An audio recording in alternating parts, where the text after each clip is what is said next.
Okay, so I guess the next thing that I'm gonna go over is how awesome the Bridging Cultures program was. I really can't speak highly enough about how useful Asia Learn Global Links Study Abroad has been.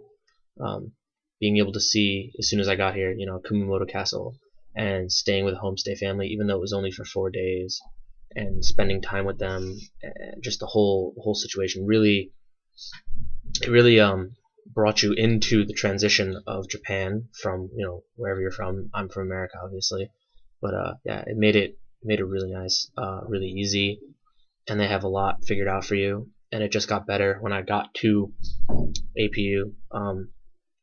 Normally, you would have to pay your housing each month as if you were paying for an apartment, but they take care of it for you, so that's really simple.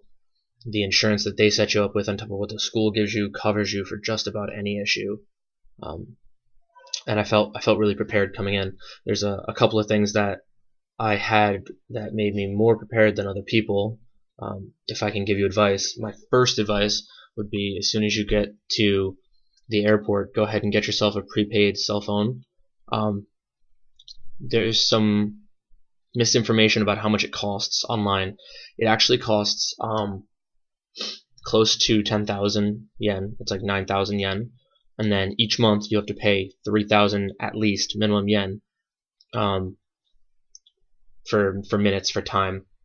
And the cheapest way to go about that is to take that 3,000 yen card, apply it to your phone, and then go ahead and spend 300 yen of it and get yourself the unlimited mailing. The ability to email and SMS is infinitely useful. And without this phone, I would have been fucking screwed in Fukuoka, where I got lost, and my mom had to help me navigate. So if you come into um, Japan early through the program, and you have to find your own hotel, be very prepared, because things can get you turned around really easy. I have a pretty good sense of direction, but in an unfamiliar city, in an unfamiliar place, it's a little rough.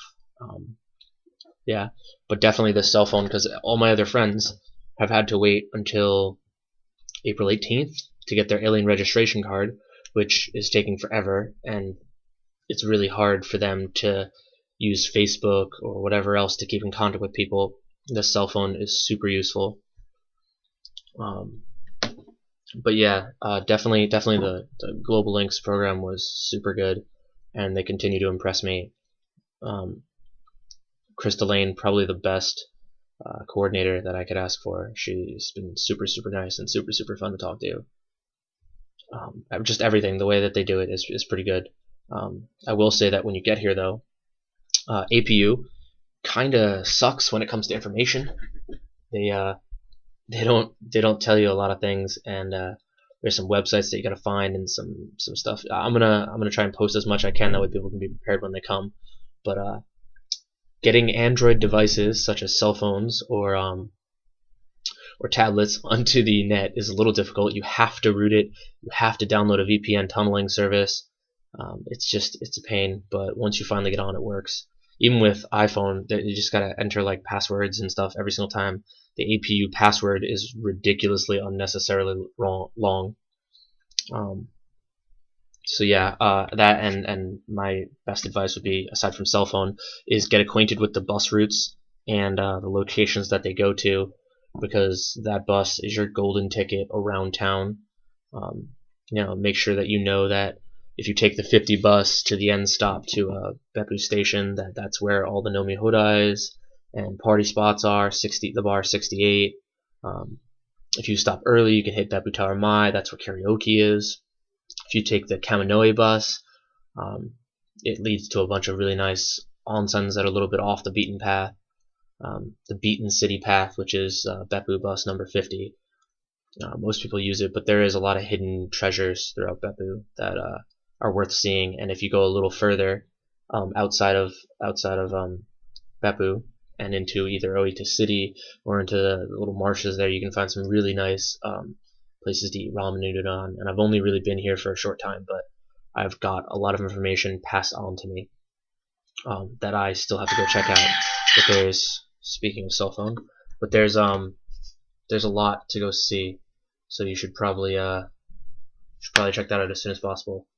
Lesson 1, get a cell phone. Lesson 2, learn the bus paths. Infinitely useful. I'm going to try and get all of my information up online so that people can find out these things before they get there. Oh, and pack a pillow. I had mentioned in my last vlog that the beds were horrible, but even worse, hold on, is this pillow. They give you this, first of all, it's tiny by most standards, and it's full of like a weird tube-like silicone.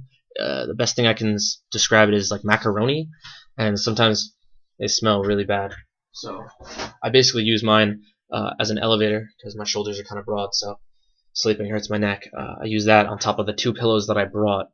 So yeah, bring pillows, and I mean, if you can bring it, bring a mattress pad. But yeah, yeah, cell phone, pillow, bus.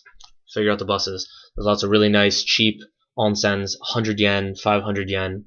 The triple ticket is super useful for getting in and out of town on the 50 bus.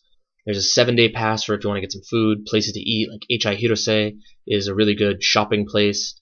You're going to want to buy yourself a pan because you get really bored of the cafeteria food, although it's super cheap. 500 yen, go hyaku, and it is really cheap for a meal. You get bored of it, so you want to cook. And then just the whole culture, everyone likes to cook together and share food together. So yeah, it's definitely worth it, and you're gonna have friends cooking for you all the time too. But it's nice to have a rice cooker. Wouldn't be a bad investment either. I'm gonna try and get all this information up on a blog post too. So Alex Cagg, ALEXCAGG .wordpress.com. There you go. Later.